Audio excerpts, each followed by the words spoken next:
Hello there. Before we get started on today's episode, I'd like to ask a short favor.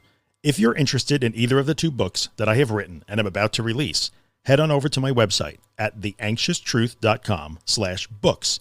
There you can learn about both books, one of which is free, and you can get on my mailing list to be notified when each book is released and how you can get it. I would really appreciate that. Okay, let's get rolling. Hey, what's up, guys? Drew here, thatanxietyguy.com, coming to you from my extremely messy home office behind me. I apologize for that, and I got to put on my cheesy drugstore glasses so I could see. So let's talk about exercise, because we should. It's an important topic, and it bears discussion. Has anybody ever told you that regular exercise would be good for you? Not for the obvious reasons that we're all aware of, but because it would actually lower your overall anxiety level, maybe make your panic attacks less frequent and easier to manage. Now, have you ever looked at that person after they said that like they were completely insane? Because for you, exercise has the exact opposite impact. It may cause elevated anxiety levels or even lead to full-blown panic. Well, if this is you, and it was me, that used to be a problem for me too. If this is you, I can tell you that you are far from alone. It's an extremely common problem for people who are dealing with anxiety disorders, especially if there are two conditions present. Number one, if you're having panic attacks on a regular basis, actual panic attacks, then the odds become a little higher that you're struggling with exercise. Number two, if you are in that mindset where you look at anxiety and panic attacks especially as something you need to have a plan for, because you need to try and avoid it, you need to try and stop panic from ever happening in the first place, and above all, if you feel that a panic attack is an event that you need to be rescued or saved from, whether you're doing it yourself or you're relying on other people to do it for you, if this is the way you view anxiety and panic, then there's a very good chance that exercise is more than just a struggle for you. It may actually be just something that you say that you cannot do. Now, this is a common problem, as I mentioned, but it's also a really solvable problem, and it's worth solving for a variety of reasons. Number one, if we don't exercise, we're certainly missing out on the potential positive benefits of exercise. There are health benefits, there are mental health benefits, and yes, even though it sounds like crazy talk, among those are a decreased overall anxiety level in your life. So if we don't exercise, we're going to miss out on those things. But more important, I think there are two things that we have to look at here. If you don't exercise, there are real, tangible, negative psychological impacts that come along with that. They really revolve around adding yet another item to the long and possibly growing list of things that you can't do because of anxiety. This is not good for your self-image. It's not good for confidence. It's not good for your overall outlook. And it makes things feel like they're getting worse instead of better, which is something that we do not want.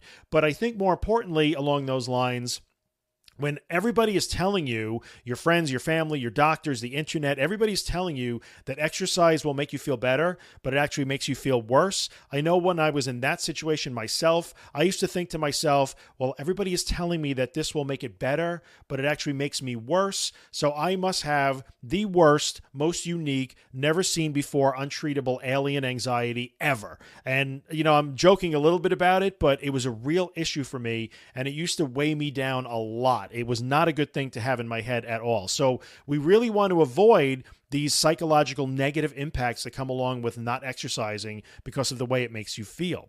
But here is probably the most overlooked and probably the most important reason why this is a problem that's worth solving. When you can solve the exercise problem, when you can learn to exercise regularly while being comfortable without going into freak-out mode, then the odds become very high that not only will you have solved that problem, but because exercise is an excellent form of what's called interoceptive exposure, you will have also sort of accidentally solved other problems too. So learning to exercise comfortably, learning to exercise without going into panic, can actually be a springboard for improving the entire rest of your life with regard to your anxiety situation. So because you learn to walk on the treadmill, or because you learn to go to the gym or run on the track or walk your dog or whatever exercise you like to do, swimming, whatever, it doesn't matter. When you learn to do that and be comfortable doing that, then the odds become extremely high that you will also be much more comfortable tackling those other problem areas that you've been dreading. Maybe things like going to a movie or going to school or work or going to a shopping mall or a family function or being left home alone. These things that seem like insurmountable things for you to overcome at times can actually become much easier to deal with, much easier to fix once you have fixed the exercise problem. So most people don't realize this. And it's at such a point, in my opinion, that I think if your life is shrinking to the point where you have a very long list of things that you won't do anymore that include just general life tasks like shopping or picking up your kids from school, and you're relying on your wife or your husband or your boyfriend to do that for you, and it's causing relationship problems, and you feel like things are just getting worse and worse and worse, I would almost advise you to forget the rest of it for now. Forget that, and let's just work on learning how to exercise. Because if you can learn how to exercise, I'm not saying that exercise is a cure-all for every evil in the world. It's certainly not. But in our situation, if we can learn to exercise, you can very often start to overcome all those other obstacles in a much more rapid fashion than you otherwise would have imagined that you could do. All right, so this is why we want to start talking about this, and this is why we want to look at how to solve this problem. So I think I'm going to make this a two-part series. This will be a two-part podcast episode, two-part video, whatever way you're consuming it. What we want to look at now is let's look at the mechanism that causes this problem, because it might seem obvious, but there's a twist to it, and the twist is extremely important, so we need to go over that. So as I'm sitting here talking to you, I'm actually sitting on a stool in my messy office. I'm looking into my Macintosh, and I'm talking to you. So my body is not doing much work at all because I'm not asking it to. So my heart rate is pretty low, pretty close to my resting heart rate. I'm not breathing very heavily. I'm certainly not sweating. And if you were to measure my blood pressure, I'm sure that would be pretty low. And if you were to measure the muscle tone in my body, since the chair is holding me up and I'm not doing a whole lot of work, that would be pretty low too. So since I am not putting any demands on my body right now, I'm at a pretty low energy state. And I think no one would be surprised at that. I might not be as low an energy state as if I was sleeping or laying on my sofa reading a book, but pretty low nonetheless. Now let's assume that I pick up the camera and I take it with me to the gym. And I walk it to the gym and I put 400 pounds on a barbell. I stick it on my shoulders and I start doing squats. So after the first set of, say, 6 or 8 squats with 400 pounds on my back, and by the way, I'm not telling you that's what you have to do. Whatever works for you is fine. It doesn't matter what it is. But after that first set of serious exertion with 400 pounds across my back, it's a sure bet that I wouldn't look like this. My face would be red. I'd probably be sweating like crazy. My heart would be pounding, probably up over 100 beats per minute. I would be breathing very heavily, kind of gasping for air, because that's what squats do for me. If I would, like I said, I would be sweating. I would be crazy hot. And I think if you were to measure my blood pressure, that certainly would be highly elevated. And if you were measuring things like muscle tone in my body, that would also be through the roof. Now, assume for a second that I have a team of world-class physicians surrounding me, and they have me hooked up to every possible modern medical monitoring device while I'm doing that. Well, I would lay dollars to donuts that none of those doctors would probably even bother to look up from their phones. They'd be watching Netflix or YouTube or texting or doing whatever it is they do, because none of what they would be seeing on those instruments would be of note to them at all. All of it would be completely predictable, completely expected, totally within the bounds of normal, and certainly completely safe, because the normal physiological response to exercise includes a rapid heart rate, heavy breathing, sweating, increased blood pressure. All of those things are supposed to happen when you ask your body to increase its energy output. Now, I think we all know that, but if you look at, let's take 3 of these things, because they're probably the 3 most important things. Let's take the racing heart, the heavy breathing, and the sweating. And think for a second, because it's only going to take you a second, what else involves a racing heart, heavy breathing, and sweating? And I think, like I said, you're going to know right away, a panic attack. So here's where most people say, well, this is the problem. When I exercise, it feels like a panic attack. And that is true, but that is not the whole problem. Here's where the twist is, and it's a really important twist, so hang in there with me. I'm going to use my own story as an illustration here of where the real problem actually lies. So back in the days when I lived my life completely consumed with anxiety and panic, and I was worried about the next attack, terrified of it, and wondering what I would do to save myself or have my wife or my mother or whoever save me from that panic attack. When I was in that mode, and maybe you're in it now, I was also about 100 pounds heavier. I was in terrible condition. So for a variety of reasons, my doctor and virtually everyone else in my life was all over me to exercise regularly, and rightly so. So I broke down and brought a treadmill, threw it in my basement, and I would drag my rear end down to the basement, get on the treadmill, and all I could do in those days was walk at about 2 miles an hour. But that's fine because that was exercise for me then. The exercise itself and the intensity doesn't really matter, as you'll see. After walking on that treadmill at only 2 miles an hour for maybe a minute or two, naturally my heart rate would go up. Then my breathing would start to increase as well because my heart is beating more quickly. I need more oxygen to my cells, so I need to take in more oxygen. So I breathe more heavily. Now, after another minute or two after that, my body is performing more work. It's increasing its energy output. That means I'm generating more heat. And since humans need to stay cool, our natural cooling mechanism is sweating. So I'd begin to sweat. My forehead would get all wet. I would start to sweat right here under my nose and on my chin. And I would begin to feel that I was, say, hot on my neck because I was generating heat, but yet I was cold and clammy up here, which is what's supposed to happen because when the perspiration evaporates, your skin gets cooler. That's exactly what the mechanism is. It's supposed to happen. But as soon as I would feel that change in temperature in my skin, as soon as the sweating kicked in, that's when things would really go off the rails for me. So because I was living my life completely consumed with how I felt and worried about that next panic attack and what I was going to do to stop it or save myself from it, my brain would interpret that normal bodily function that came along with exercise as danger. So I'd go into fight or flight mode, the adrenaline dump would hit, and I would immediately go into that startled and braced. I'd be braced against the fear, and I would go into what I call oh my God mode. Oh my God mode means that probably 70% of the thoughts that roll through my head contain the phrase, oh my God, which we know is never good. And the other 30% were probably centered around the phrases, it feels like, or what if. So the negative thoughts would start to run through my head. I would begin to engage them in an inner dialogue. So I would make them worse. Oh my God, what if? And I would start to think about what could be wrong. Oh my God, what's going on here? I would be terrified. And within another minute or two, what started as a little 2 mile an hour gentle walk on my treadmill would be a full-blown 5-alarm panic attack. And that included depersonalization, derealization, dizziness, stomach problems, wobbly legs, shaking, fear, dizziness, all of it would be there at the same time. And now I'm in a full panic. It's important to understand that things like depersonalization, derealization had nothing to do with walking on the treadmill. And here's where that twist comes in, because we need to break the link, right? We need to unlink exercise and panic. We need to break that link. So if we say, but I exercise, I end up panicking, let's follow that through. When I got on my treadmill, the only thing that actually caused, the only direct result of me walking on my treadmill in those days was that my heart rate would increase, I would breathe more heavily, I would sweat, and I guess my blood pressure would go up, muscle tone would increase. Those are the only things that I could directly attribute to the treadmill itself. So you would say, yeah, but you got on the treadmill and you panicked. If I exercise, I have a panic attack.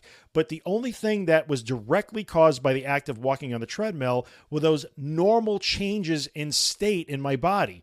Increased heart rate, increased breathing, sweating, higher blood pressure, more muscle tone, and so forth and so on. So if we're going to unlink the exercise and the panic, we have to break the chain right there and draw a line. Because if we break that link and it wasn't the treadmill that caused the panic, then where did the panic come from?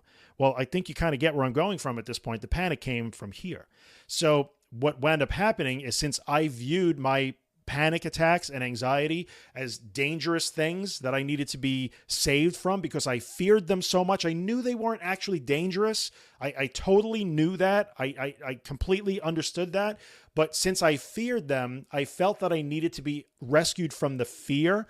Since those were dangerous things to me, my brain would incorrectly interpret the natural state of my body on that treadmill as a danger, as something that needed to be fled from, escaped from, avoided, fought against, and I would go into fight or flight response. And once the adrenaline dump hits, we all know where it goes from there.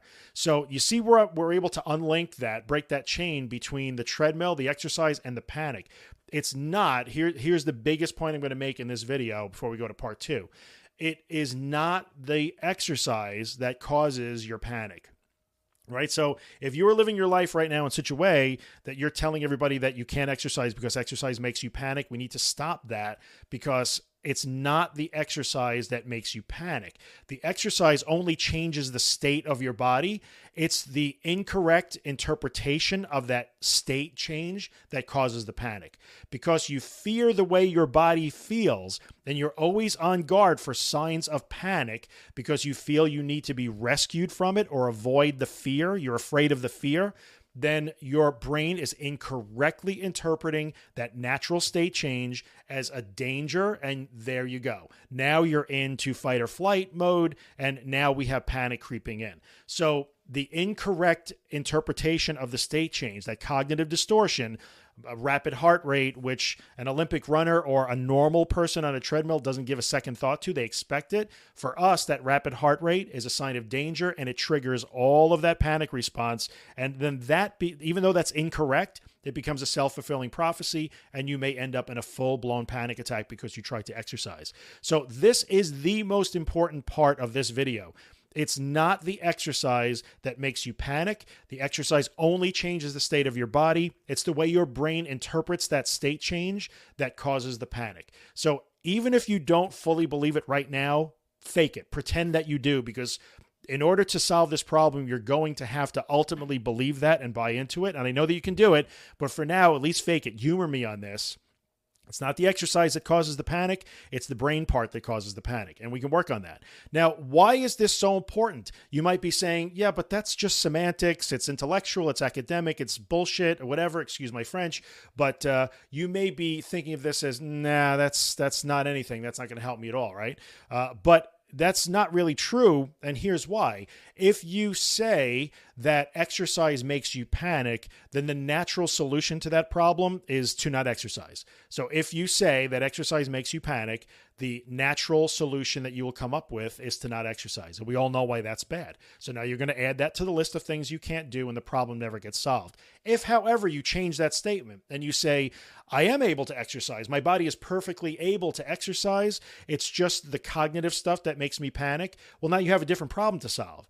You don't have to never exercise again. Now we have to work on the cognitive part, that distortion, that incorrect interpretation. Now, I do not mean to imply that that's necessarily an easy thing to do. As you'll see in part 2 coming up, it is actually an easy plan. It's just hard to execute because of what it involves, but there's a big difference. So I want to end this with recapping again. It's not the exercise that causes panic. It's the cognitive distortion and the faulty interpretation that causes panic. So therefore, you must not say panic causes exercise. What you want to say is that you're fully capable and able to exercise, but you have some bad brain habits, is the best way I could say it. And it happens to all of us, happened to me too.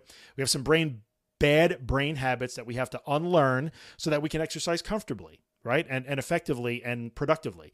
So I'm going to end it here. I would say come back for part 2, where we're going to talk about the actual plan on how to solve this problem and where it can lead you after that. So I appreciate you stopping by. If you have comments, if you're watching on YouTube, by all means, comment in the comment section. If you're listening as a podcast, hit my website, thatanxietyguy.com. You can find my Facebook and my Twitter there. You can comment right there. Any way that you want to ask a question, make a comment, make a suggestion, whatever it is. Yell at me because you hate me. Whatever it is, I'm all good with it. Just send it on by. Again, I appreciate you taking the time. And for my friend Holly in the UK or wherever she is now, if you're listening, I'm going to end this the way I told you I was going to edit them all, and that is with this, and you guys are going to get this as we go. Stay present and prosper.